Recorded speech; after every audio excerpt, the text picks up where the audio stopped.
Okay, here we are. So much happy to have you here and to have Adam Nathaniel Furman with me now. And Very pleased to be here. yeah, and as you know, Adam will be our next cover, the summer platform, which is the sunny platform, which I like to to to link you with the sun and with bright colors as you are. Always dreaming of the sun when you're in London. Yeah. Well, but you have more and more sun. With the climatic change, at least with the dramatic Yeah. situation, you have at least more sun. But We grow champagne here even now. oh wow! Don't tell me. I'm a bit traditional from this point of view, Yeah, if you don't I'm not mind. going to try that. No, me too. But it's okay. It's a Brexit effect, let's say. So, well, I'm just explaining why we invited Adam to be here.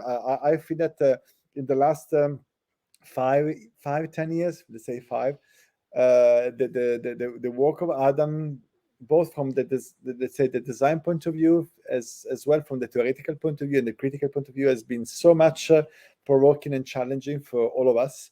I start meeting you on through Instagram and through the social, and then we have the chance to do a fantastic show about your work. The first in Milan in 2018, historical promiscuities, and it was amazing. Your work with Bitossi ceramic was fantastic in the office of Budafieri Saverino, but it was a chance to meet each other and to discuss about history, design, architecture, and so and so.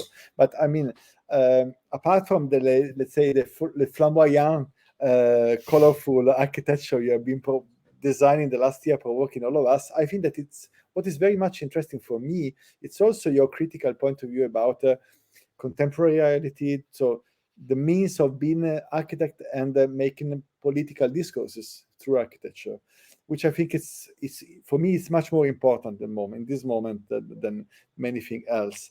And recently a book has been published, and I'm very happy to. I would love to start with that. Which is Queer Spaces, an atlas of LGBTQEA of places and stories, which has been published recently. And I'm just ordered my copy, so I'm sorry if I don't have the book in my hand.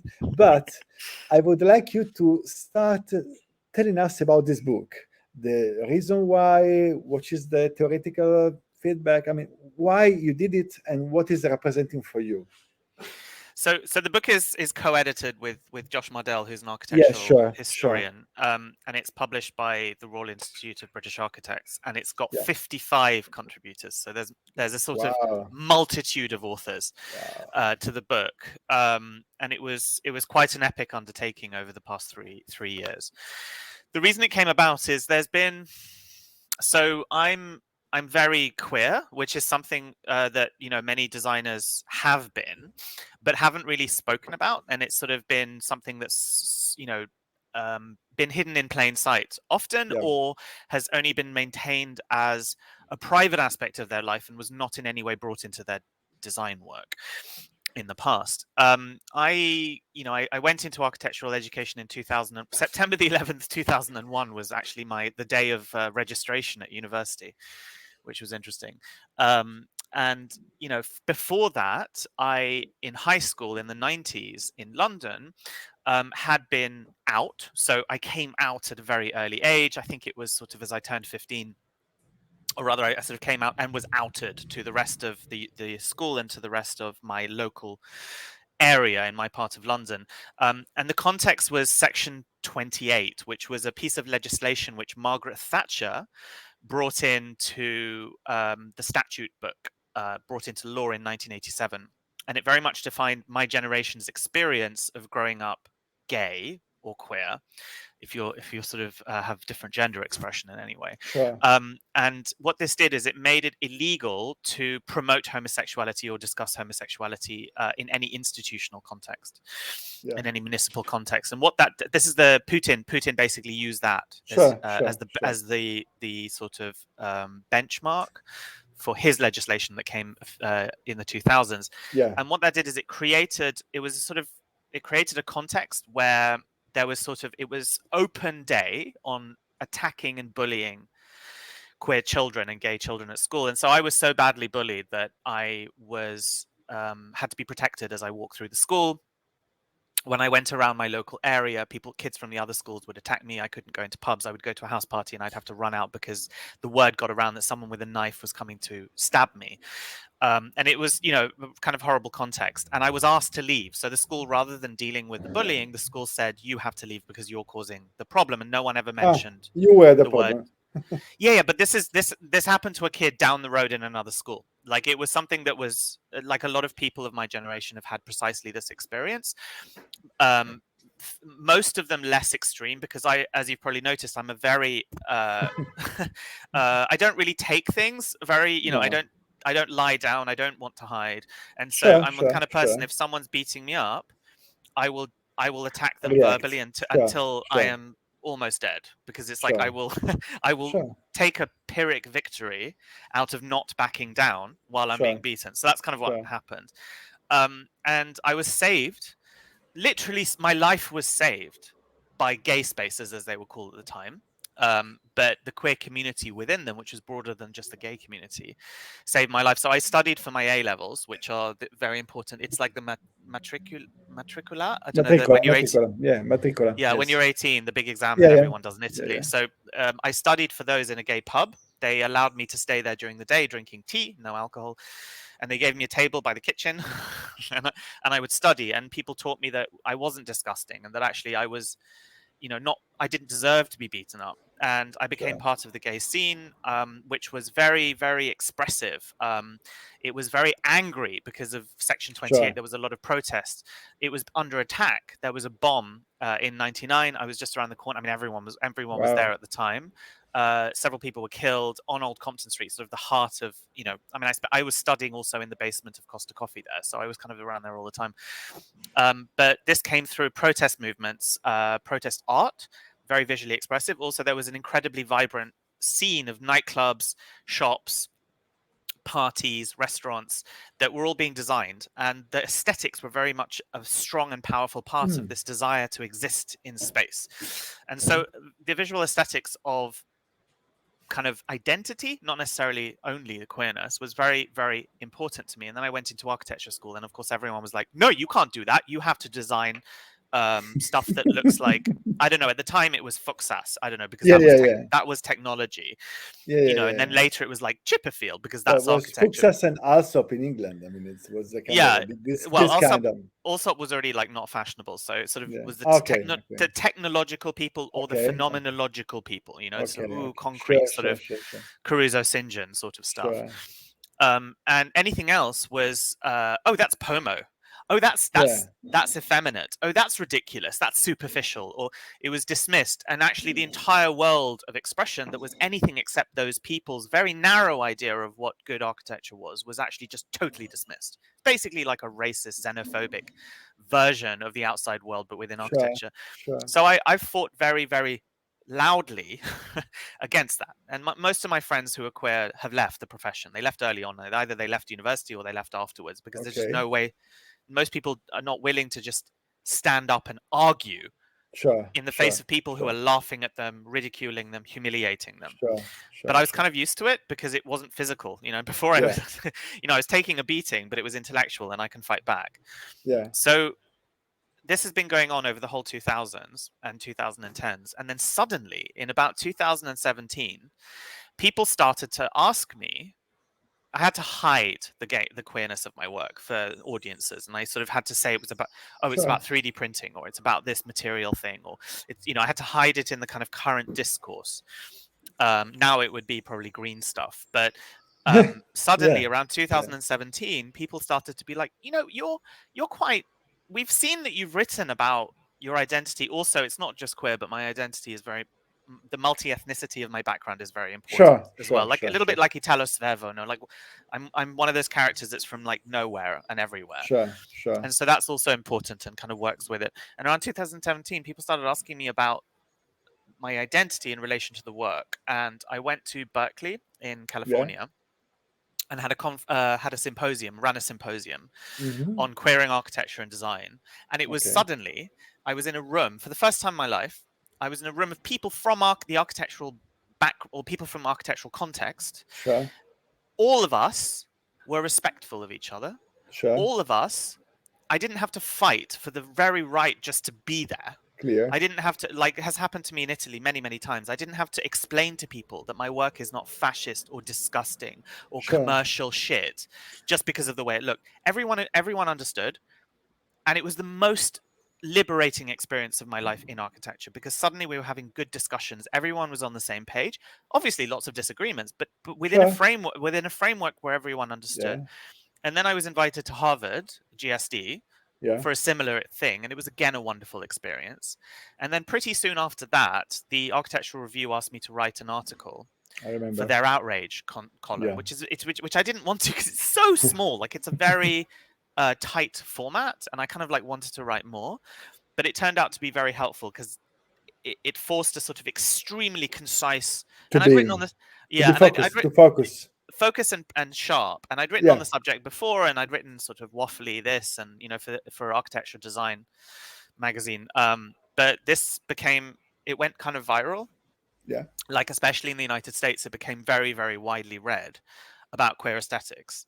Yeah. And this sort of opportunity then arose because people started to relate my work to my identity and these things that I've been talking about opening up because I'd always talked about opening up the profession to more diverse backgrounds, and they started to link them together. And then the opportunity arose with Reba to do a book on queer spaces, and I jumped on the opportunity because it basically was a chance to do something that was the most meaningful thing in my entire career, which was to produce a book which was full of an entire history, like a pedigree, a canon of architecture, which was all queer from the past 250 years. That meant that the students in university could take this book and do their work and use it as, this is the Royal Institute of British Architects, as a reference, and be taken seriously. Because I went through university with shitty students doing scribbles, and putting them on the wall and being like, this is about darkness in Japan, and everyone would be like, oh, you're referring to what's that book called? You know the one I mean? Yeah, and everyone would be like, whatever. No, they'd be like, oh, it's about darkness in Japan, and somebody else would do something, and what's the Italian guy who wrote really, really kind of dense and sort of left-wing art. Sort of books, very, very good. They're very influential. What's his name? Tafuri. Tafuri. So people would just Tafurian. So people would just add a little Tafuri quote and say this is about the spectacularization of form or whatever, and and it would just be like rubbish on the wall. And you would do something, and people would be like, "Oh, that's Disney. It's disgusting." But every queer student I agree with you. From scratch would have to invent their own history and fight through layers of. I mean, in Italy, I got called fascist several times because the work was symmetrical. So I precisely know what I mean. I precisely know. And so having this. Commercial tat, because it looks like Memphis, because obviously everyone in the world who uses color is referencing Italian designers from the 70s because nothing else ever existed.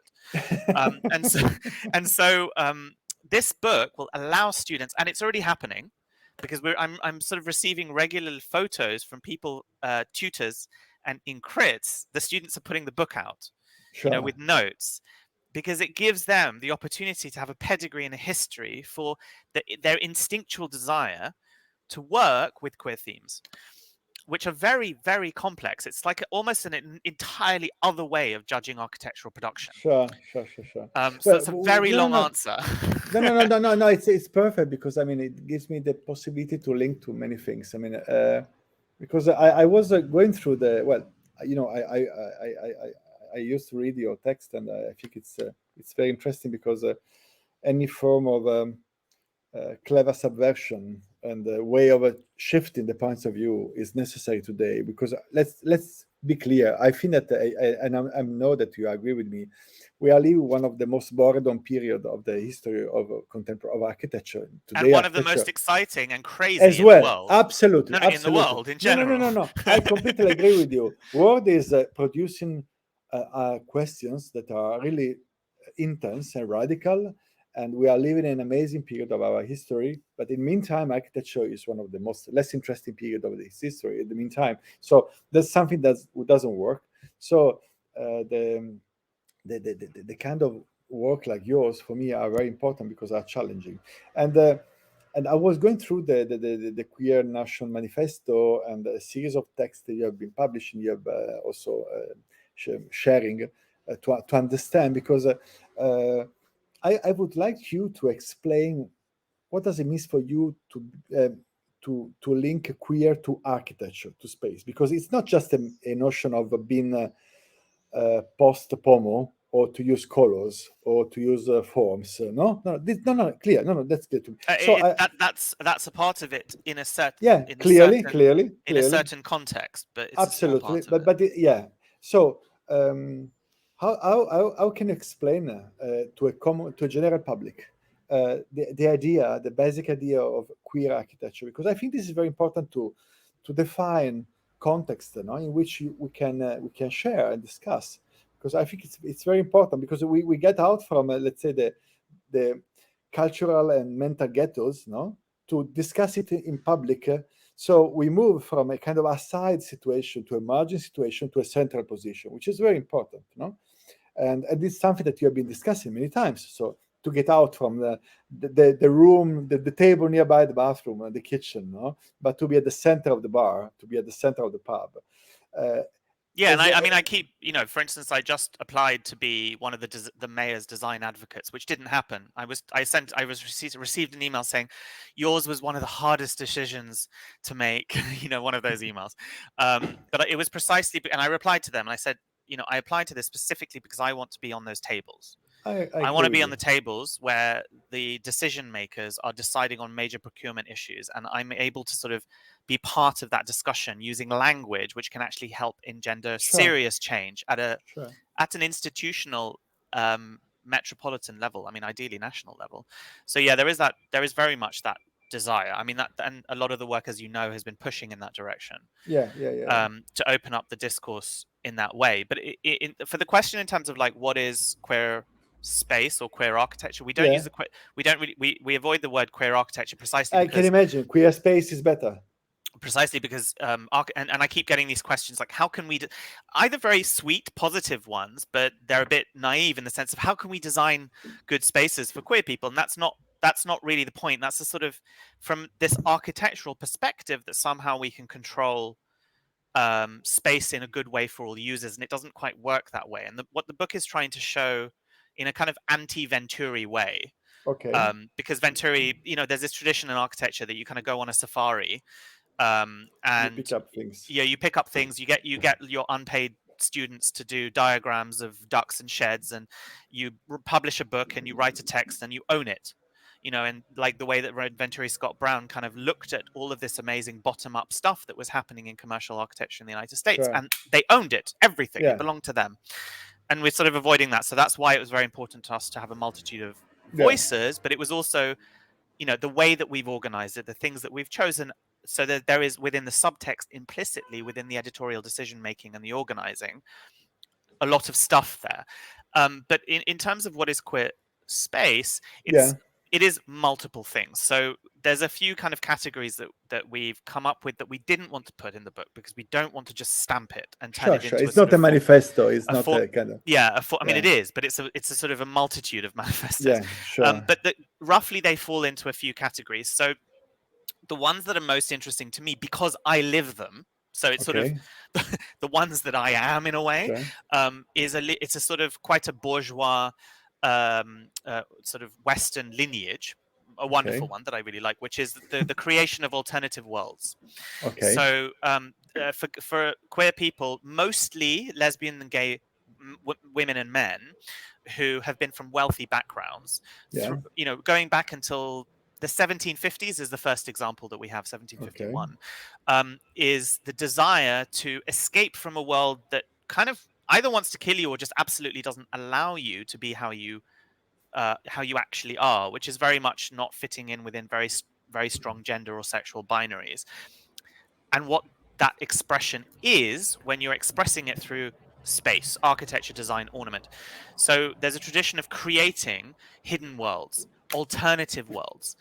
And this grew and grew and grew, and there's this kind of absolutely mad culmination with Ludwig II in Yeah. Bavaria, where Yeah. he sort of had an entire Yeah. wealthy country's funds available to build whole worlds. And these are really important because it's a way for queer people who don't have family. So it's different from racial groups who are minorities, because they have a family lineage. Sure. You're born into something where you have a history given to you. But as queer people, you're kind of weird. You're like rhizomes. You're sort of born into different families every time, and Sure. it's impossible in many situations to have a past that you can relate to, which is this whole book. The intent is to create that for architecture students. But Okay. what people do is they would create their own histories in their interiors. So it's kind of the construction of lineages. And very often a big part of that, especially for gay men, for instance, was divas. They would have Marie Antoinette or other characters, and they would Sure. create worlds around them. For Ludwig, it was the Sun King, Louis XV. Cans or six, I don't know, Louis, whatever. There were a lot of Louis, but there they would feel safe. They would see themselves reflected in a family that loved them, and that was often and almost always represented through ornaments and objects and decoration, because it was an entirely aesthetic world to feel safe Yeah. within. So that's something that's continued right up until today, and it's actually a big, Versace did that. I mean, it's a big part of these queer characters who very often can be very powerful, Yeah. but they're always suspect by the rest of society. So no matter how powerful you become, there's always something odd about you, because you can never really be part of the group with everyone Yeah. else. And so you create these worlds that protect yourself. You create your own world, let's say. Yeah, so there's a brilliant book called Bachelors of a Different Sort, I think, by John Popfin, which is just an absolutely amazing exploration of that through, I think, 4 or 5 specific examples in Britain in the late 19th century and early 20th century. But Okay. that's one lineage. Then another is the appropriation of symbolic monuments, which is something that seems to happen. All of these things tend to happen almost everywhere, but with different social groups and with people of different proclivities. So what we find is that you have the very monuments or the very symbols of patriarchal power that are actually the very embodiment of the things which are oppressing Yeah. the people of different gender identities or gay people, are the very things that become actually the host to sexual exploits and meeting up and cruising. So it's the Sure. kind of reappropriation of symbols of power, and we have Okay. a few examples of that in the book. I mean, there's the Coppelia in Havana, and by the way, we have lots of categories, but each one is always represented by a few examples. Okay. So because the book is meant to be a representative of all of these categories working Okay. together. So Coppelia is the big ice cream parlor in Havana, which was the symbol of luxury for the masses of the Castro regime, which at the time was putting homosexuals into concentration camps along with I know. Jews, because Yeah. they were illegal. I mean, Jews weren't illegal, but the homosexuals were illegal. But they all ended up occupying the very Sure. site, the very symbol of Castro's sort of success, this huge Pierluigi Nervi inspired concrete megastructure. And they were all using the ice cream colors as symbols for different sexual desires, and they were all meeting there, which is quite wonderful. There's the Catholic Cathedral in Managua is another one, and another really amazing one is the Lenin Museum in Moscow, which for decades was the site of, it was the main cruising ground in Russia, Really? where Wow. no, I mean, it's in the book, which was illegal from 1933, because obviously Stalin's focused Sure. on the traditional family unit, and Lenin was seen as, because Lenin legalized all sexual acts Yeah. between consenting couples, so he was seen as Grandma Lenin.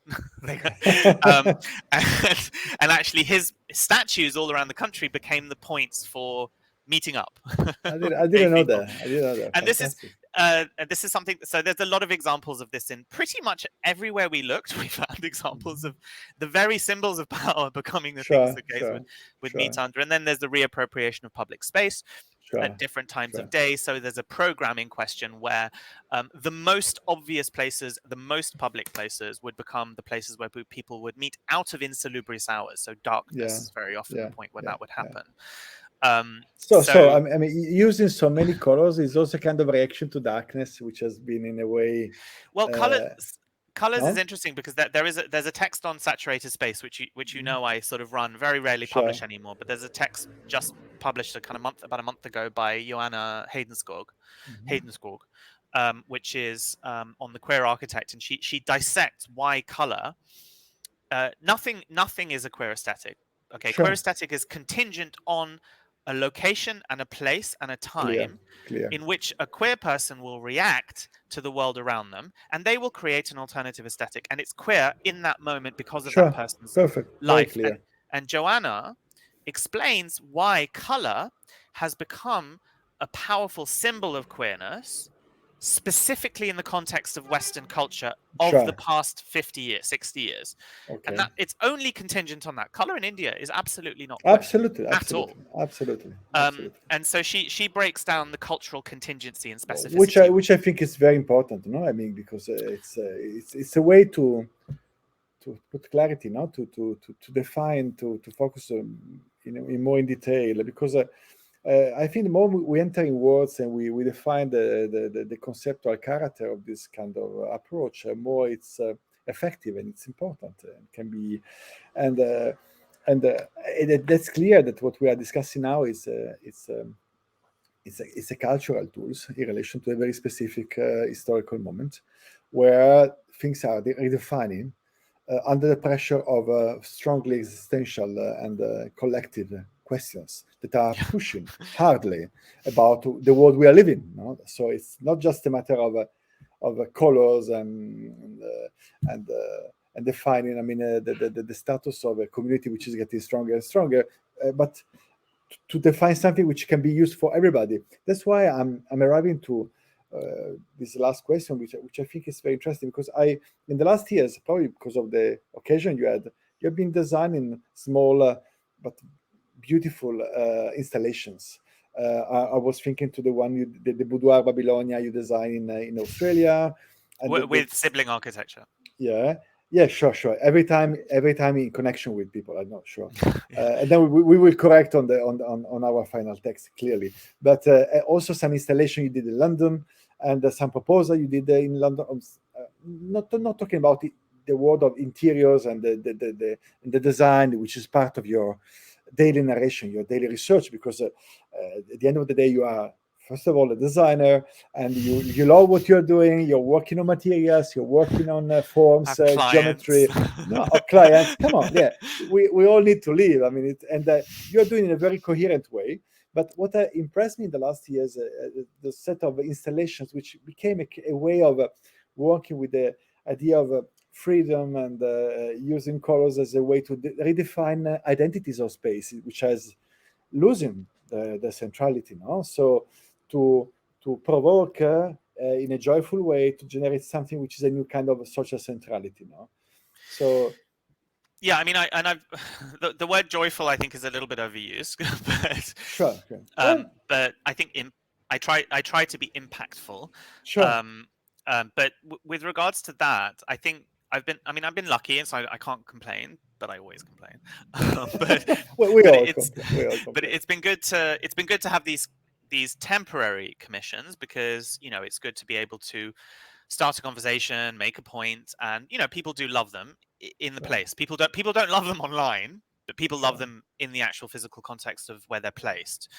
But what I've been the, there's a certain degree of sort of pink washing or diversity washing that people bring designers of different ethnic backgrounds, or like queer designers like myself, to sort of put something temporarily that's not so expensive. They can say, sure, oh, here's our corporate social responsibility, sure. diversity, yay, and then it goes Evira, away after a month, and everything behind it is still designed by Heatherwick and Chipperfield, yeah, and is and doesn't in any way represent the diversity of London around it.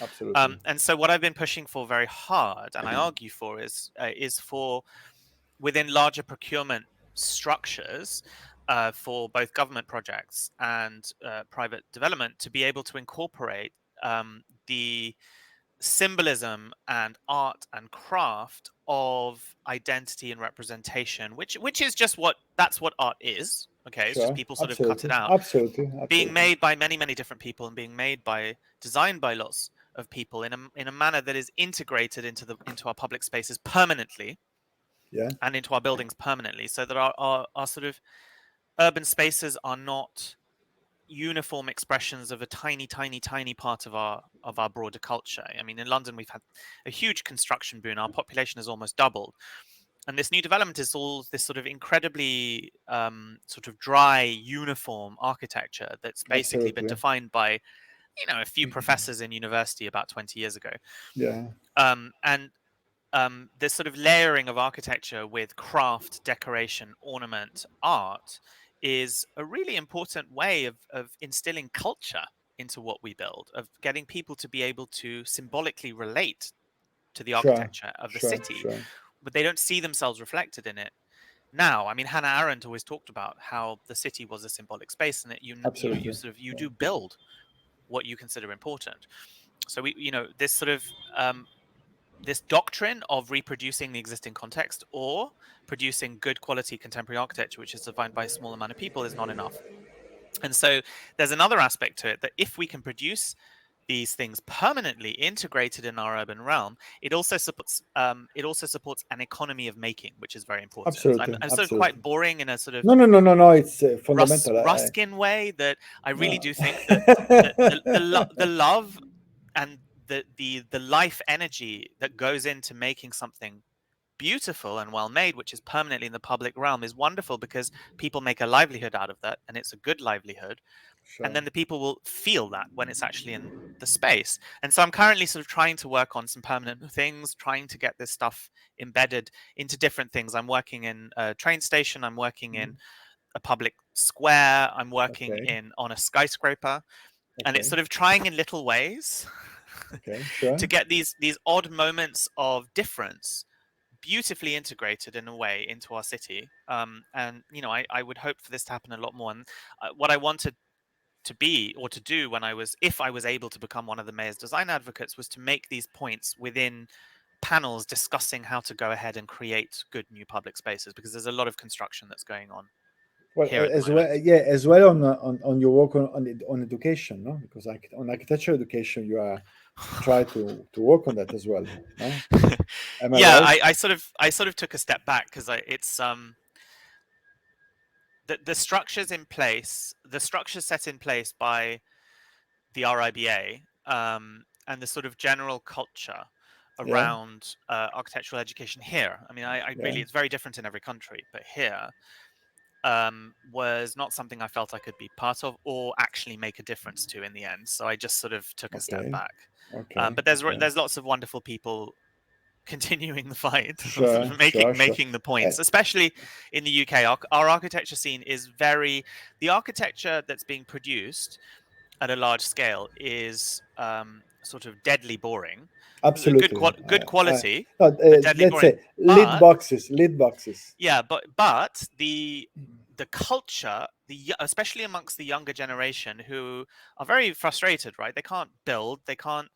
It's very expensive for them Yeah. to study. Then they come out, and they're very badly paid, but they're very active. They're very vocal, and they're very organized, and they're Oh, brilliant. And super. they're really, more than in any other country, and I kind of do monitor this, they're pushing very hard Okay. on all of the buttons Okay. with regards to both education and what they're discovering when they go out into the profession. So I'm pretty positive about change being afoot here in the UK. Super. Super. So you will suggest some names of those new young authors to publish on platform next soon, because Oh, absolutely. I'm I mean, always there's quite a few of them. please send me names, because I'm always thirsty about things that can provoke me good feelings in terms of architecture. I mean, Oh, they're this. very good at being provocative. Oh well. When provocation is related also to a good way of thinking, a critical thinking, for me, it's interesting. When a provocation became just a formal execution, I don't. This is not my point. It's marketing. It's different. So Yeah, there isn't much of that, because they're also quite new and fresh, so things so haven't become repetitive or God formulaic. save God save the fresh young generation. Yes, exactly. before they get jaded. Yeah. No, there's always. So, But it's nice. It's nice to see because my generation were pretty awful, unsupportive, not very nice. no, They sort of perpetuated the sort of architecture model. Can I make one brief point about queer? The please, word queer, because my absolutely.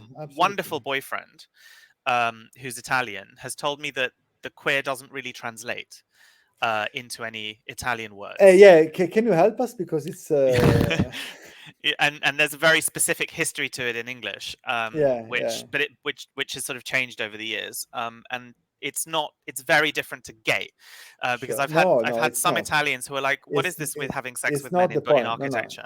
It's not that point. It's not the point. So basically, I would have never written a book on gay space. No. Because it's there was a very dominant, and we call it homonormative. Sure, so it's like culture in Britain and I think elsewhere in the sort of 90s and 2000s, which was very dominated by a particular type of white, sexy, able-bodied, bitchy, commercialized gay male. Well, like the model of Versace in the 80s, you remember? Beautiful. And then later they became successful in business, and Dolce & Gabbana, they're sort of like very conservative in many ways. Oh, they are. So, even more, I would say. Yeah, like more. I made it. Screw you. And so the word queer has become very liberating, because for people who never fit into this very normalizing, very narrow idea of what gay was, queer opens it up. So queer is for everyone whose gender expression is not exactly the norm. It's accepting of people of all different body types. It's accepting of people who don't have sex, because the definition is not obsessively on where you put your bits. It's on how you identify. It's on trans people. It's for intersex people. It's for lesbians, it's for gays, it's for bisexuals, it's a sort of big umbrella for anyone who is odd and different to be in a big coalition. And for me, I kind of, like, frankly, all of my friends never felt comfortable in the gay world. It was sort of very limited, but I enjoyed the periphery, which I now, or recently, or in the past 10 years, understood that was the queer sort of halo around this sort of unfortunate center, which has since dispersed. So a lot of people in London, they're sort of, we're losing our, queer spaces, and they refer to gay nightclubs or gay bars. But actually, what we try to do with the book is show that this is a much, much, much, much broader thing, which includes a much broader segment of society, and it's much more liberating and open and less about biological desire. And so it's so very we different. We don't have any Italian translation. Sorry. We still don't have an Italian translation of this word. Well, it might be like Spanish, because in Spanish, they use the word cuir, so they basically sort of translated the word queer. And so the word itself just sort of migrated and became part of Spanish. Then maybe it'll be like that in Italian, but I don't know, how would it be spelled? Would it be spelled cuir? Queer doesn't mean anything for us. It means cuore, which is a cuore. Which can be nice, but it's a bit too much. The Amici's way. But we'll find out, or at least we'll use queer, which is a fantastic word. Also, because I think it's interesting, because it's a word which has ambiguities inside, and any words with ambiguities is a challenge. Is so interesting. Is a potential, no? And I'm very drawn to them. So it's like all of the figures in architecture that I'm very drawn to are the protein ambiguous ones that are difficult to define. And similarly, queer, it avers definition, which I really like, and we've tried very hard for the book in the way that we've structured it, organized it to be queer, so that a little bit like love, you say quarter, right? You know what it is, but you know what it is, but you can spend a lifetime writing songs trying to define it. Absolutely. I always you make a mistakes, and you change it, absolutely, which is good. It's also a way you explain I remember I was going back to a text, your text about history, when you says we must be promiscuous, polyamorous, with history, which I still love a lot. And I would say that together with the promiscuity and polyamority, we should have also ambiguity as a key word, which has to be interrogated continuously. No, we must dialogue with these kind of ambiguities, which are also inside us, and it's part of the way we continuously listen in the world in an open way. No, I mean, that's in terms of my design sensibility and my way of operating. I'm always sort of very happily working in the gradients, in the gray zones, in the ambiguities. Sure. That's where I'm comfortable. Yeah. It's where other people aren't comfortable. It's exactly where I'm well, comfortable. It's their problem. It's not yours. It's not our problem. Adam, thank you so much. It's always fantastic to talk with you. And well, we'll be back soon. And please send me the list of the English young artists. I will love to publish them on platform. Yeah, architects, writers. Absolutely. No. The tribe, the emergent tribe. Yeah, I don't. Okay. I mean, I don't think of their. Yeah, it's really funny in history. You know, you get things get classed as a group, but actually, very often they don't. No. They don't even know each other. I think it's a kind of archipelagos where. Yes, there you go. Yeah. We're going back to sort of. What's that German guy's name who was all about editing down, and everything? Was like yes. The German writer, you mean? Well. No, the architect. Ungers. No, because Ungers with his archipelago project of Berlin. Yeah, but then he ended out in the worst way. This is architecture. But well, let's keep the early phase, which is always interesting. Yes. Ok, grazie. Baci. Ciao, a presto. Ciao, evviva.